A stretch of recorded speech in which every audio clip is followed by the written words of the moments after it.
देखिए क्वेश्चन है कि the magnetic field D B due to a small current element D L at a distance R and element carrying current I is, या फिर vector form of the Biot Savart's law.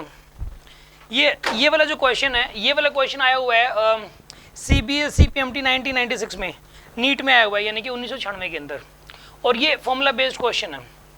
ये वाला जो formula है ये NCERT में भी लिखा हुआ है, इसने मतलब 4 ऑप्शन दे दिए, उसमें से एक फॉर्मूला है, NCERT में भी दिया हुआ है, हर किताब के अंदर दिया हुआ है, ठीक है ना। और मतलब एक है ना मतलब क्या है कि एक बार बताओ, इनफाइनाइट वायर की वजह से मैग्नेटिक फील्ड कितना होता है? इनफाइनाइट वायर की वजह से कोई बताएगा आप में से कितना होता है इनफाइनाइट वायर की वजह से मैग्नेटिक फील्ड?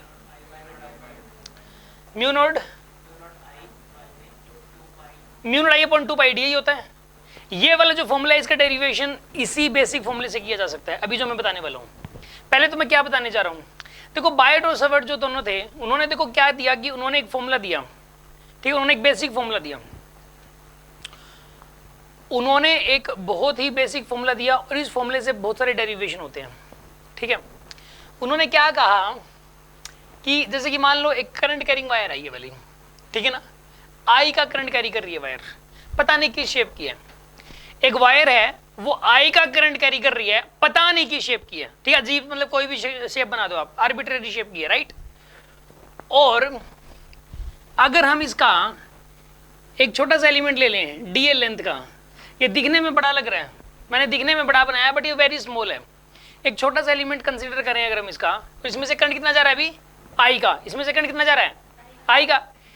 इस छोटे से एलिमेंट की वजह से अगर कोई ये कहे कि यहाँ पे सपोज कोई पॉइंट है, सपोज यहाँ पे कोई पी पॉइंट है और यहाँ से सपोज आर डिस्टेंस के ऊपर है, ये वाला एंगल सपोज कोई थीटा एंगल है, ये डीएल, ये वाला एंगल थीटा, थीटा की वैल्यू जरूरी नहीं 90 होगी, यहाँ पे थीटा की वैल्यू कुछ भी हो सकती है, मतलब 10 डिग्री 20 डिग्री 30 डिग्री कुछ भी हो सकती है। और आर डिस्टेंस पे एक पी पॉइंट है, ये स्ट्रेट लाइन मैंने नहीं बनाई, इसमें स्ट्रेट लाइन बनानी थी, ठीक है ना। आर डिस्टेंस पे एक पी पॉइंट है, कोई ये कहते कि इस पी पॉइंट पर मैग्नेटिक फील्ड बताओ, only due to this element, admit करना चाहिए मुझे, only due to this element, सिर्फ इस एलिमेंट की वजह से मैग्नेटिक फील्ड कितना होगा, ठीक है ना। इस डीएल लेंथ के एलिमेंट की वजह से मैग्नेटिक फील्ड कितना होगा, इस केस के अंदर में ये बताना है। तो सबसे पहली बात तो अभी मैं बता रहा हूं बायट-सावर्ट लॉ, क्या बताने जा रहा हूं मैं अभी? बायट-सावर्ट लॉ। बायट-सावर्ट लॉ की जो मैथमेटिकल फॉर्म है, वो फॉर्मूला जो है वही इसके अंदर वो करेक्ट है, बस इसके अंदर 4 ऑप्शंस हैं, वो वाला करेक्ट है बस।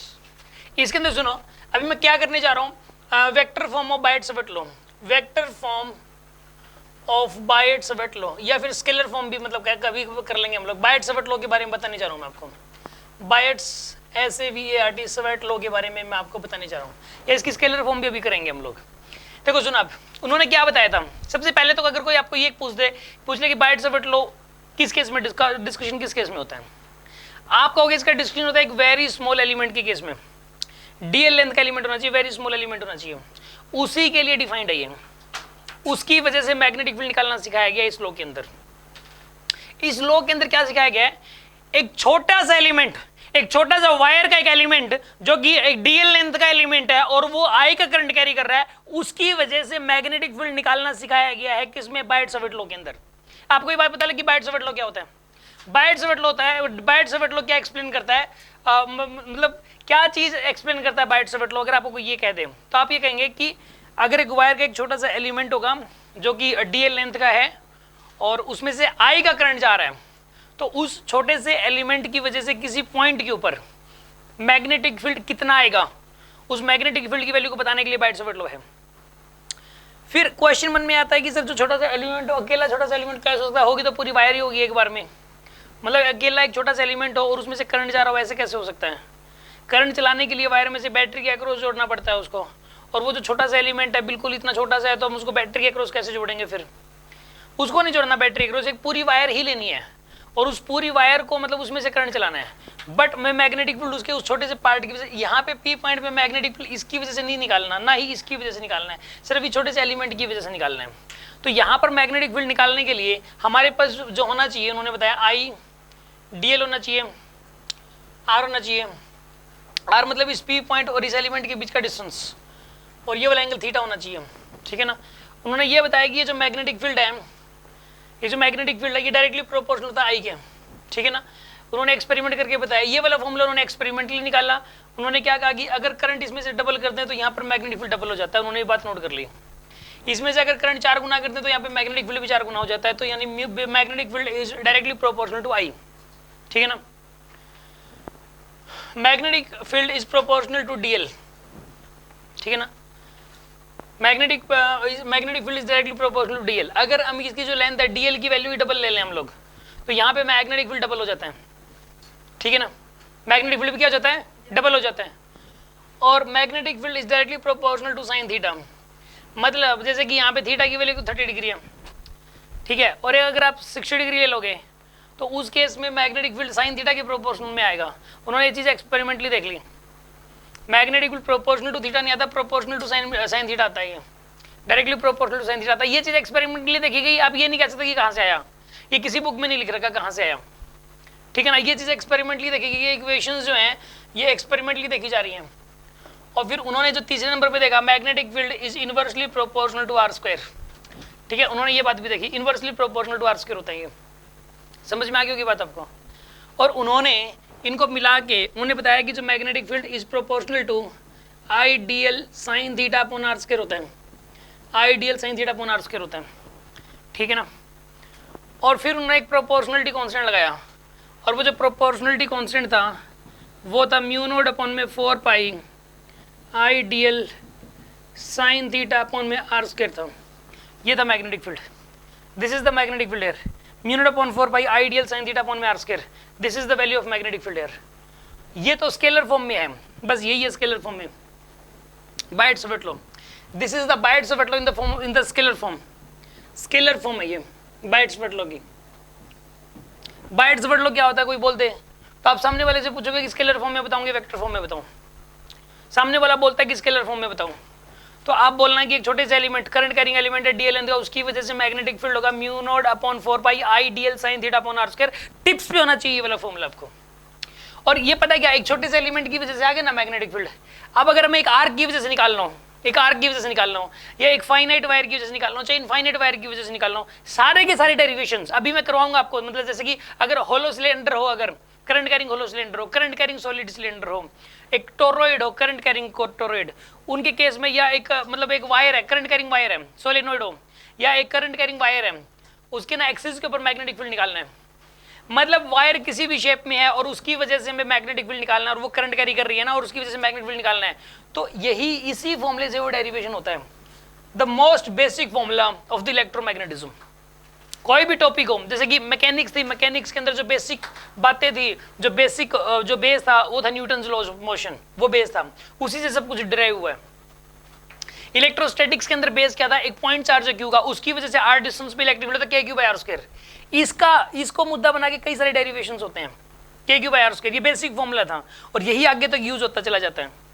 जैसे कि इलेक्ट्रोडायनामिक्स में किरचॉफ्स लॉज, जो किरचॉफ्स के लॉज थे वो बेसिक थे, उन्हीं से ही सारे सर्किट सोल्व होते हैं। तो कोई भी चैप्टर हो, उस चैप्टर के अंदर कोई ना कोई एक ऐसी बेसिक चीज होती है जिसकी वजह से वो पूरा चैप्टर ही डिराइव हो जाता है, वो पूरा चैप्टर बना हुआ होता है, सारे डेरिवेशंस हुए होते हैं उसी से। तो यहाँ पे इलेक्ट्रोमैग्नेटिज्म के अंदर जो बेसिक फॉर्मूला है वो ये वाला है, Biot Savart law in the scalar form, ठीक है ना। और ये क्या है, ये आपको समझ में आ गया होगा। एक करंट कैरिंग एलिमेंट है, वायर नहीं है, एक करंट कैरिंग एलिमेंट है, एलिमेंट वेरी स्मॉल एलिमेंट भी बोल सकते हो आप। एक करंट कैरिंग बोलना जरूरी है, वो करंट कैरी कर रहे हैं।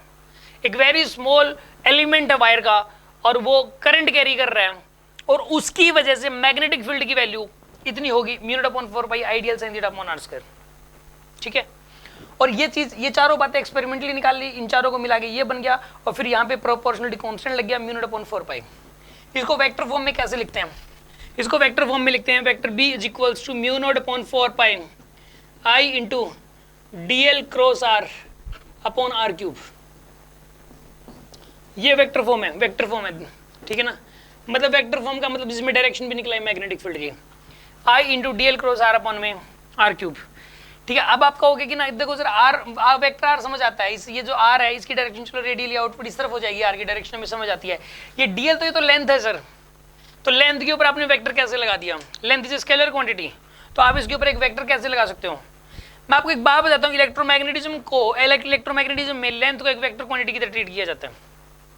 जैसे कि फ्लक्स जब हम निकालते हैं ना इलेक्ट्रोस्टैटिक्स में, इलेक्ट्रिक फ्लक्स या फिर मैग्नेटिक फ्लक्स हम निकालेंगे तो उसके अंदर भी एरिया को एक वेक्टर क्वांटिटी माना जाता है, हालांकि एरिया एक स्केलर है। तो साइंटिस्ट लोगों ने कहीं कहीं किसी किसी टॉपिक में अपनी कन्वीनियंस के अकॉर्डिंग उन्होंने अपनी मतलब जो ना उन्होंने किसी भी क्वांटिटी को उन्होंने वेक्टर मान लिया। इसका मतलब ये नहीं कि वेक्टर होता है, उन्होंने मान लिया, क्योंकि ऐसा मानने से ये वाला जो टॉपिक है, ये जो डायरेक्शंस वगैरह वो इजीली समझ में आ सकती हैं।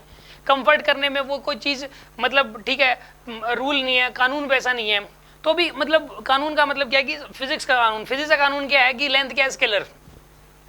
बट एक आधी चीज़ें कानून के विपरीत की हुई है, उसके अपोजिट है एक आधी चीजें, क्योंकि उससे ना बहुत कुछ सारी चीजें आसान हो जाती हैं, इसलिए ऐसा किया गया है कुछ जगह पे, ठीक है ना। हर जगह रूल्स नहीं चलते, कुछ तोड़ने भी पड़ते हैं, आपको ही पता है इस बात का। कई जगह हमारे समाज में भी ऐसे बहुत सारी चीजें करना पड़ता है अपने को। तो यहाँ पर लेंथ को स्केल वेक्टर माना गया, और यहाँ नहीं, इस मतलब इस फॉर्मूले के अंदर नहीं कह रहा मैं, बेसिक फॉर्मूले में नहीं कह रहा, पूरे इलेक्ट्रोमैग्नेटिज्म में लेंथ को वेक्टर माना गया। तो देखो डीएल क्रॉस आर, देखो इस डीएल की जो, और डीएल की डायरेक्शन कौन सी होगी, फिर डीएल की डायरेक्शन वही होगी जो करंट की डायरेक्शन है, लेंथ की डायरेक्शन वही होगी जो करंट की डायरेक्शन है। अब एक वायर है, आपको ये कहते हैं कि एक वायर है, इस वायर में इस वायर की डायरेक्शन, इस वायर की लेंथ की डायरेक्शन क्या होगी, इस वायर की लेंथ की डायरेक्शन क्या होगी।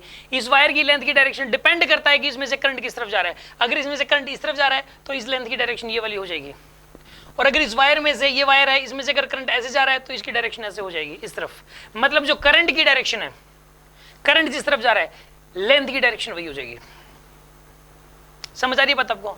मान लो एक बच्चा बोलता है कि सर एक बात बताओ, मान लो कि ना यहाँ पे वायर ऐसे है सर, अब बताओ सर इसकी लेंथ की डायरेक्शन क्या होगी। इसके अंदर मान लो करंट ऐसे जा रहा है, करंट ऐसे जा रहा है ना, तो इसके अंदर छोटे छोटे एलिमेंट करने पड़ेंगे, छोटे छोटे पीस करने पड़ेंगे, और हर एलिमेंट की डायरेक्शन अलग अलग है इसके अंदर। यहाँ पे जो ये वाला एलिमेंट है इसकी डायरेक्शन ये वाली है, ये वाला जो एलिमेंट है इसकी डायरेक्शन ये वाली, ये वाला जो एलिमेंट है इसकी डायरेक्शन ये वाली है, ये वाला जो एलिमेंट है इसकी डायरेक्शन ये वाली, ये वाला जो एलिमेंट है इसकी डायरेक्शन ये वाली है। हर एलिमेंट की जो डायरेक्शन होगी वो अलग अलग होगी। इसमें स्ट्रेट वायर अगर है तो उसकी लेंथ की डायरेक्शन वही हो जाएगी जो करंट की डायरेक्शन है। अदरवाइज आप इसके अगर वायर कर्ड है, कर्ड वायर है, तो अलग अलग एलिमेंट की डायरेक्शन भी अलग अलग होगी। हाँ जी, बात समझ में आई कि नहीं आई। कुछ चीज़ें माननी पड़ती हैं, जो स्टूडेंट इन बातों को नहीं मान पाता वो ना पीछे रह जाता है बहुत, वो इन्हीं चीज़ों में उलझा हुआ रह जाता है कि मैं कैसे मालूम, ज़्यादा साइंटिस्ट बनने की कोशिश करता है, और होता ही है कि उससे डीपीपी भी नहीं हुई होती, ठीक है ना। डीपीपी और एसएम ये सब सोल्व नहीं होती, टेस्ट के अंदर मार्क्स आते हैं 20, ठीक है ना। और वो सोचता है कि मेरे को कोई ऐसा टीचर चाहिए। मैं तो देखो बहुत ज़्यादा सोचता हूँ, बाकी बच्चे इतना गहराई में सोचते नहीं है, और मैं ज़्यादा ना ले, मैं मतलब ऐसा ना एक्सेप्ट कर लूँ, मुझे कोई ऐसा टीचर जो साइंटिस्ट लेवल का, जो मेरी सारी बातों का जवाब दे इसके गहराई से। तो वो जो चीज़ है वो देने के चक्कर में पता क्या होगा, सब रह जाएगा, मतलब पेपर में तो वही 20-30 नंबर ही आने हैं फिर। तो कहने का मतलब जो लेंथ है वो तो एक वेक्टर माननी पड़ेगी, और कोई सोल्यूशन नहीं है इस बात का, ठीक है। अब सुनो, लेंथ एक वेक्टर क्वांटिटी, और लेंथ की डायरेक्शन जो करंट की डायरेक्शन है वही लेंथ की डायरेक्शन भी होगी, ये पूरे इलेक्ट्रोमैग्नेटिज्म के अंदर है, ठीक है ना। अब सुनो अगली बात, इसके अंदर यहाँ पे डीएल क्रॉस आर, ये डीएल है और आर की डायरेक्शन ये वाली होगी, ठीक है ना। तो डीएल क्रॉस आर यानी कि अंदर की तरफ होगा, यहाँ पे मैग्नेटिक फील्ड इस टाइम अंदर की तरफ होगा, ठीक है ना। स्केलर फॉर्म आपको समझ में आ गई, और वेक्टर फॉर्म समझ में आ गई, बाइट-सावर्ट लोगी। अब इसके अंदर इस क्वेश्चन के अंदर जो 4 ऑप्शंस दिए हुए थे उसमें से एक ऑप्शन ये वाला भी दिया हुआ है, इसने ये पूछा था कि वेक्टर फॉर्म और बाइट-सावर्ट लो बताओ, then this is the answer. मैं मतलब कुछ क्वेश्चंस में इनको आगे पीछे कर दिया, इसको आर क्यूब की जगह आर स्क्वायर कर रखा है, इस तरीके से कर रखे हैं बाकी ऑप्शंस में, बट यही बनेगा, ठीक है। और इसको इतना ओपन करोगे आप, देखो DL r sine theta upon में आर क्यूब, एक आर से आर कैंसिल, ये वाला बन जाएगा। मतलब इसी को अगर आप है ना, जैसे ए क्रॉस बी को ए बी साइन थीटा लिख सकते हो, तो डीएल क्रॉस आर को डीएल आर साइन थीटा लिख सकते हो, एक आर से एक आर कैंसिल, तो इस फॉर्मेट से ये वाला फॉर्मेट बन जाएगा। आगे बात समझ में आपको? यस, किसी के मन में कोई डाउट हो तो आप पूछ सकते हो। मैंने ये बताया था लास्ट में कि म्यू, इसको अगर आप ओपन करोगे तो mu not upon 4 pi i dl r sine theta upon r cube, इसको आप कैंसिल करोगे आर स्क्वायर बनेगा, तो ये वही बन गया जो यहाँ लिखा हुआ है। मतलब अगर किसी को वेक्टर फॉर्म याद है तो वो इसका यूज करके स्केलर फॉर्म निकाल सकता है, मैंने ये बताया। किसी को वेक्टर फॉर्म अगर याद है तो वो इसका यूज करके स्केलर फॉर्म निकाल सकता है, मैंने ये बताया बस। यस, और किसी के मन में डाउट? समझ में आ गया आप लोगों को? हाँ जी, ऑनलाइन वाले स्टूडेंट्स अगर समझ आ गया तो डन बोल दो।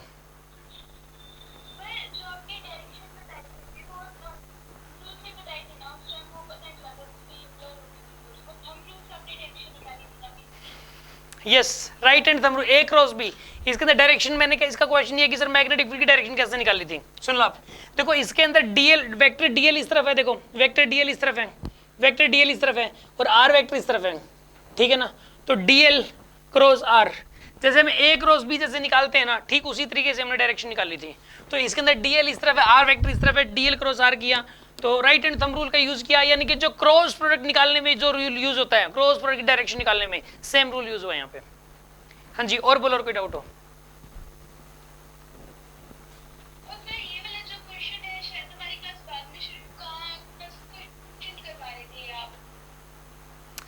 दोबारा बोलो, क्या बोल रहे हो?